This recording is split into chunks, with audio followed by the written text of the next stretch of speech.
सोचिए, पृथ्वी पर जीवन एक नहीं, दो नहीं, बल्कि पांच पांच बार लगभग पूरी तरह से खत्म हो चुका है। जी हां, इतिहास में ऐसे 5 मौके आए हैं जब वो पूरी की पूरी विकास की मशीनरी, जिसे बनने में करोड़ों साल लगे थे, वो बस चकनाचूर हो गई।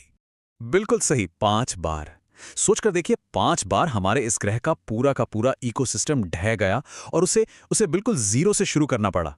आसमान काले पड़ गए, समंदर जहरीले हो गए और दुनिया को मानो खुद को रीसेट करना पड़ा।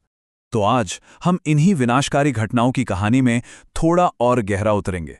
हम समझेंगे कि ये सामूहिक विलुप्ति यानी मास एक्सटिंक्शन आखिर है क्या।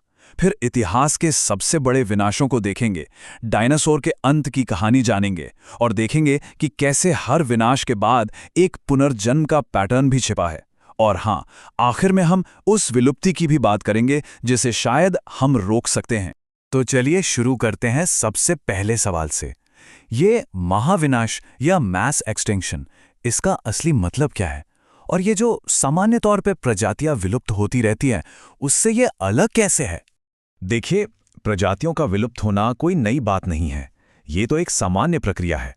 वैज्ञानिक तो ये तक मानते हैं कि पृथ्वी पर अब तक जितनी भी प्रजातियां रही हैं, उनमें से 99% तो अब खत्म हो चुकी हैं। इसी को हम विलुप्ति की सामान्य दर या बैकग्राउंड रेट कहते हैं। ये एक बहुत ही धीमी स्थिर प्रक्रिया है जिसमें हजारों या लाखों सालों में कोई एक प्रजाति धीरे धीरे गायब हो जाती है। लेकिन एक महाविनाश वो कुछ और ही है।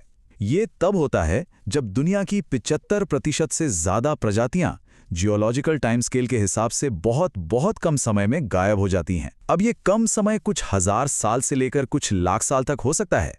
जो धरती के अरबों साल के इतिहास को देखें तो सच में पलक झपकने जैसा ही है। यहाँ इस चार्ट में ये अंतर और भी साफ दिखता है। एक तरफ है वो धीमी स्थिर बैकग्राउंड रेट और दूसरी तरफ ये अचानक आया एक बहुत बड़ा स्पाइक। यही है महाविनाश। ये एक ऐसी घटना है जो जीवन को लगभग पूरी तरह से मिटा कर रख देती है। तो सवाल उठता है कि आखिर इन विनाशों के पीछे वजह क्या होती है? खैर, वजहें कई हो सकती हैं, जैसे किसी विशाल एस्टेरॉयड का धरती से टकरा जाना या फिर बड़े बड़े ज्वालामुखियों का एक साथ फटना। कभी-कभी बहुत तेजी से जलवायु में बदलाव आ जाता है, या फिर समुंदर इतने एसिडिक हो जाते हैं कि उनमें जीवन पनप नहीं पाता। और हाँ, कभी-कभी तो यह सारी विपदाएं एक साथ ही आ जाती हैं। चलिए अब थोड़ा समय में पीछे चलते हैं और इतिहास के पहले 4 बड़े महाविनाशों की कहानी पर एक नजर डालते हैं। ये टाइमलाइन हमें इस बात का एहसास कराती है कि ये घटनाएं कितने बड़े समय के पैमाने पर हुईं। आप देखिए, हर तबाही के बीच करोड़ों सालों का फासला है और यही वो वक्त था जो जीवन को एक बार फिर से खड़े होने का, फिर से पनपने का मौका देता था। सबसे पहला महाविनाश हुआ आज से करीब 44 करोड़ साल पहले। इसने समंदर में रहने वाली 85% प्रजातियों को खत्म कर दिया। वजह, एक बहुत बड़ा हिमयुग जिसने अचानक से समंदर का लेवल गिरा दिया। फिर आया दूसरा महाविनाश लगभग 37 करोड़ साल पहले। इसमें 75% प्रजातियां खत्म हो गईं और इसकी वजह जानकर शायद थोड़ी हैरानी हो। वजह थे पौधे। जी हाँ, जमीन पर जो नए नए पौधे उग रहे थे, उन्होंने समंदर में इतने न्यूट्रिएंट्स डाल दिए कि शैवाल यानी एल्गी की बाढ़ आ गई और उन्होंने समंदर की सारी ऑक्सीजन ही सोख ली। लेकिन इन सब में जो सबसे भयानक था, वो था तीसरा महाविनाश, आज से करीब 25 करोड़ साल पहले। इसे एक ऐसा नाम दिया गया है जो इसकी पूरी भयावहता को सिर्फ 2 शब्दों में बयान कर देता है, द ग्रेट डाइंग, यानी महान मृत्यु। ये हमारे ग्रह के इतिहास की अब तक की सबसे बड़ी तबाही थी। सोचिए, समंदर की 96% प्रजातियां खत्म और जमीन पर रहने वाली 70% प्रजातियां भी खत्म। इसके पीछे वजह थी साइबेरिया में हुए जबरदस्त ज्वालामुखी विस्फोट, जिन्होंने हमारे एटमॉस्फेयर में जहर घोल दिया और हर इकोसिस्टम को तबाह कर दिया। समंदर तो लगभग मर ही चुके थे। इसके बाद आया चौथा महाविनाश, करीब 20 करोड़ साल पहले। इसने भी 80% प्रजातियों का सफाया कर दिया, जिसमें उस समय के विशालकाय मगरमच्छ जैसे जीव भी शामिल थे। और इस तबाही ने क्या किया? इसने एक तरह से स्टेज को बिल्कुल साफ कर दिया और रास्ता बनाया डायनासोर के उदय के लिए। और अब बात करते हैं उस महाविनाश की जिसके बारे में हम सबने सुना है।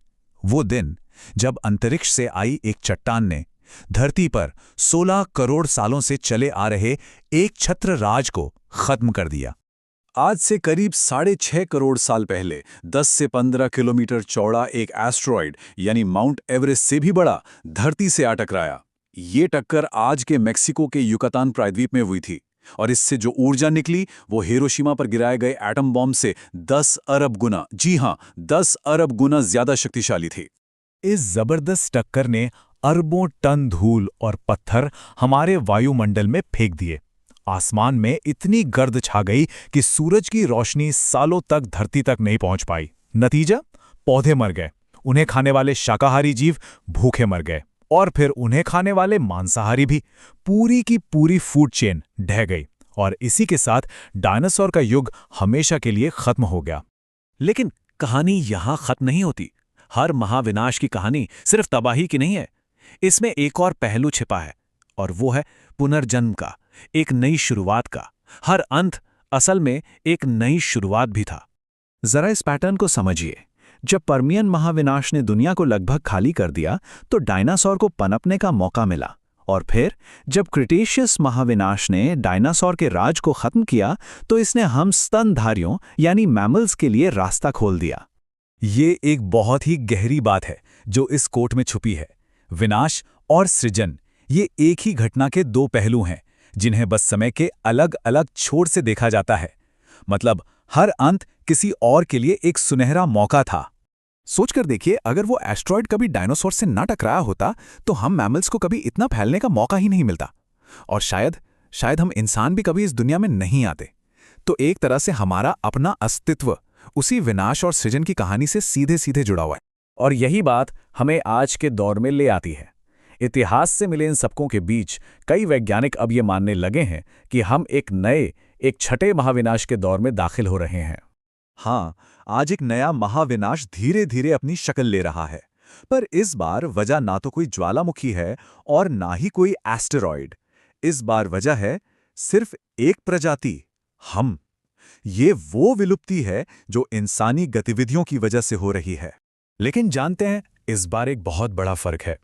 इतिहास में पहली बार ऐसा हो रहा है कि जो प्रजाति इस विलुप्ति की वजह बन रही है उसे पता है कि वो ये कर रही है, और इसीलिए हम ही वो एकमात्र प्रजाति हैं जिसके पास इसे रोकने का विकल्प भी है। अब सबसे बड़ा सवाल यही है कि क्या हम उस विकल्प को चुनेंगे?